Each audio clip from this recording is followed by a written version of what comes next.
Hey guys, welcome back to the shop. I'm Drew Short. Before we get started, let's take another look at our boomer station. We're Stone & Sons from Mississippi, and we're boomers. Boom!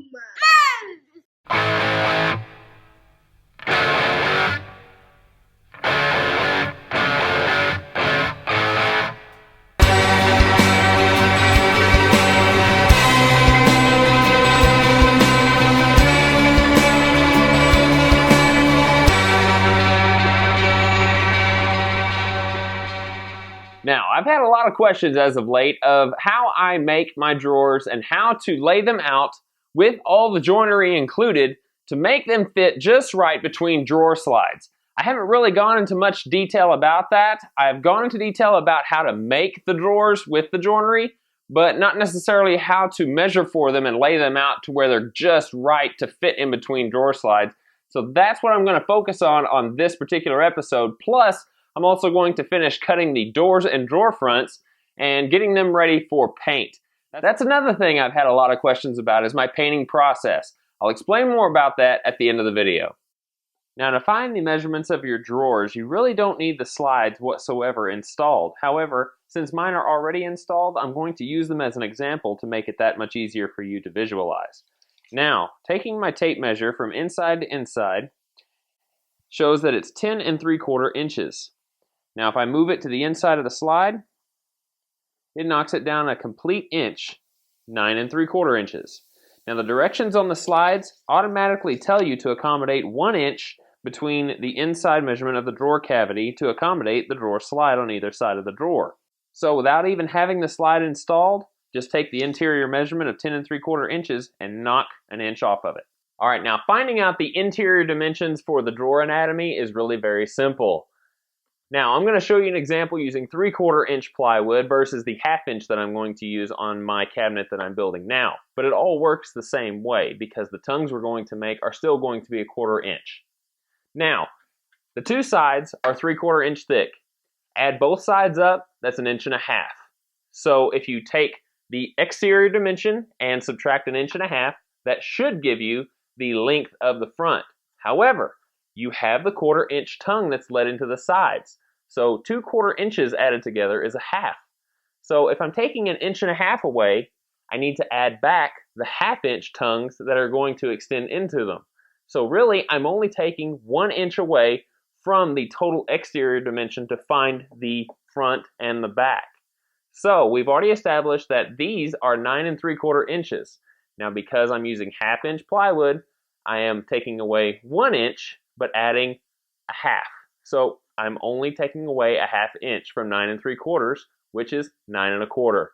So that will be the dimension of my front and my back. Now finding the measurements for the sides is super simple. The drawer slides themselves may be marked 10 inches for this cabinet, but they're a little bit under. It's about 9 5/8.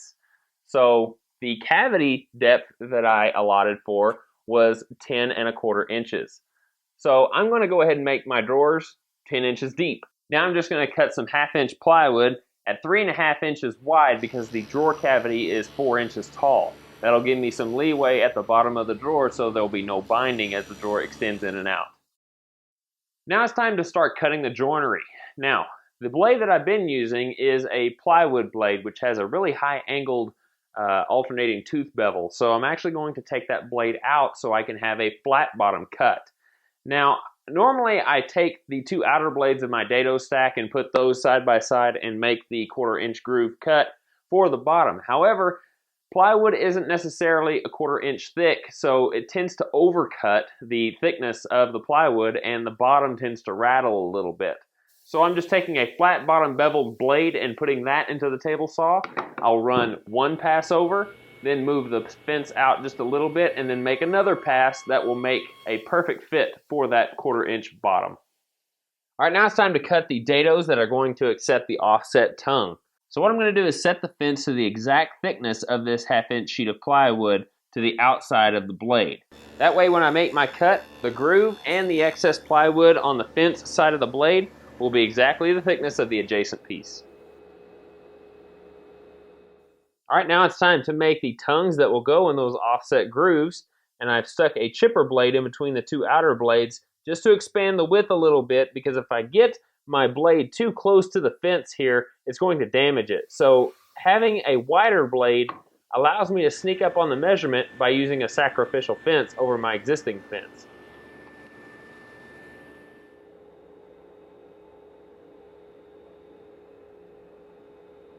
Now, when it comes to the construction of the drawer, I've simplified it to make it easier on me. First, I just lay one of the sides down, and I lay glue in both the dado and on the mating surface. Then I take one of the sides, making sure that this dado lines up with this dado. Then before I put the other side on, I take my bottom insert and slide it into the groove and into the other side. Then I put the other side on, and I put glue on the mating surfaces and tongues of the adjacent pieces.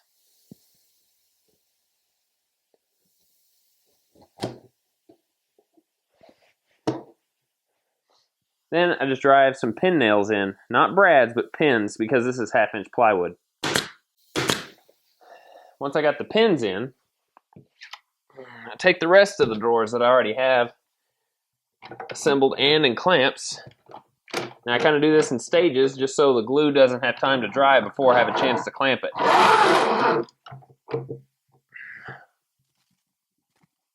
And then I put this one right on top of these. And then I just clamp all the drawers together. Makes for a quick and easy glue up. And I don't have to have clamps on every one of the drawers by themselves. Alright, all that's left is to cut the doors that'll go on the upper cabinets. I've already cut a sheet down to a certain size. I'm going to rip them out of this and then trim them up to final dimension when I'm ready.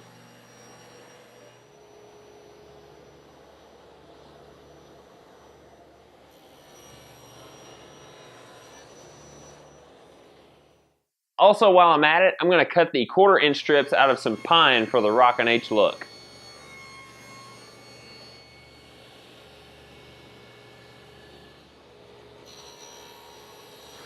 Now all I've done is just cut the drawer fronts for the upper cabinets as well as the lower cabinet.